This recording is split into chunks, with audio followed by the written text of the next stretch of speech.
Supreme court Karachi registry में कराची शहर से मुताल्लिक आज कई अहम केसेस की समाअत हुई। चीफ जस्टिस गुलजार अहमद ने शहर के इंतजामी मामला से मुताल्लिक रिमार्क्स देते हुए सख्त बरहमी का इजहार किया। साथ ही सिंध हुकूमत, कराची एडमिनिस्ट्रेशन और कंटोनमेंट बोर्ड समेत तमाम स्टेक होल्डर से एक एक करके सख्त सवालात किए। सूबाई हुकूमत के बारे में तो चीफ जस्टिस ने यह तक कह दिया कि सिंध हुकूमत के पास एक ही मंसूबा है कि बद से बदतर बनाओ, सिंध में हुकूमत है ही नहीं।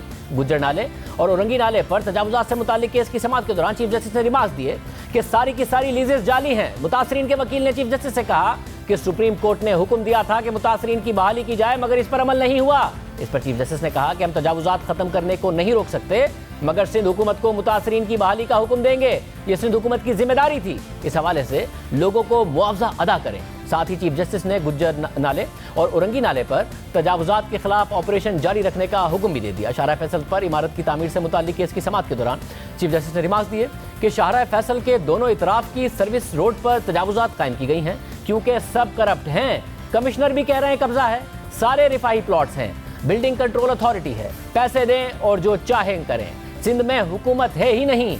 समाअत के दौरान चीफ जस्टिस ने एडवोकेट जनरल सिंध से कहा कि इन हालात में सूबा कैसे गुजारा करेगा, आप सब जानते हैं, बताएं हमें।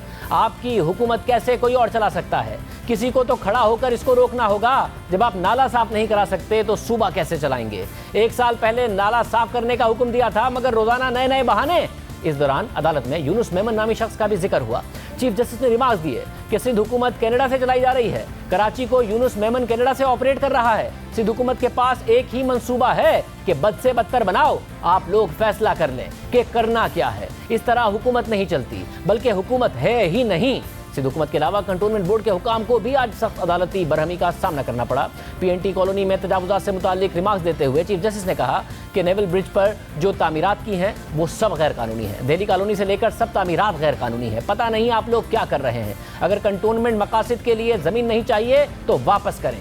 कंटोनमेंट को ज़मीन कमर्शियल मकासद के लिए नहीं दी गई। चीफ जस्टिस ने मज़ीद रिमार्क्स दिए कि कोरंगी में जाकर देखें कैसे कब्जे हो रहे हैं, डिफेंस में कैसे प्लाजे बन रहे हैं, दीवार के साथ दीवार है, पार्किंग की जगह नहीं है। इस दौरान कंटोनमेंट बोर्ड के हुक्काम ने चीफ जस्टिस से रिपोर्ट देखने की इस्तदा की तो चीफ जस्टिस ने रिमार्क्स दिए कि क्या रिपोर्ट देखें, हम क्या पहली क्लास में पढ़ रहे हैं? पूरे डीएचए का यही हाल किया हुआ है आप लोगों ने। जस्टिस एजाजुल हसन ने रिमार्क्स दिए कि सर्वे के मुताबिक कराची रिहाइश के एतबार से गंदा शहर है। इस पर चीफ जस्टिस बोले कि अपने लोगों की वजह से है, बाहर से कोई नहीं आया। समाअत के दौरान चीफ जस्टिस कमिश्नर कराची पर शदीद बरहम हुए। किडनी हिल पार्क पर तजावुजात से मुताल्लिक केस की समाअत के दौरान रिमार्क्स दिए कि कमिश्नर साहिब मसला क्या है? वहाँ रोजाना कोई ना कोई नई चीज़ बन जाती है। कमिश्नर साहिब ऐसे काम क्यों करते हैं? हमारे पास दरख्वास्त आई हुई है, चार्ज फ्रेम करके जेल भेज देंगे। समाअत के दौरान अदालत ने किडनी हिल पार्क से हर किस्म की तजावुजात खत्म करने का हुक्म दे दिया। आज वज़ीर आला सिंध मुराद अली शाह प्रेस कॉन्फ्रेंस कर रहे थे, उनसे इस हवाले से सवाल हुआ तो उन्होंने क्या कहा, देखिए। अदालत के कमेंट्स पे जो ऑब्जर्वेशन है मैं कमेंट नहीं करूँगा। सिंध की हुकूमत सिंध की काबीना चलाती है, हुकूमत को डिफाइन काबीना किया हुआ है। उस काबीना को चीफ मिनिस्टर को इलेक्ट सूबाई असम्बली सिंध ने किया है और इधर से चलती है। ये बड़ी क्लियर बात है और कोई इसमें मबहम चीज़ नहीं। अगर कोई और बात कर रहा है तो वो आइन, मैं नहीं ज़्यादा कहना चाहूँगा बात, खामखा वो फिर आप लोग ले जाएंगे इसको हेडलाइन बना के। बाकी जो जिसकी मर्जी है वो कह दे, उसको हम नहीं कह सकते।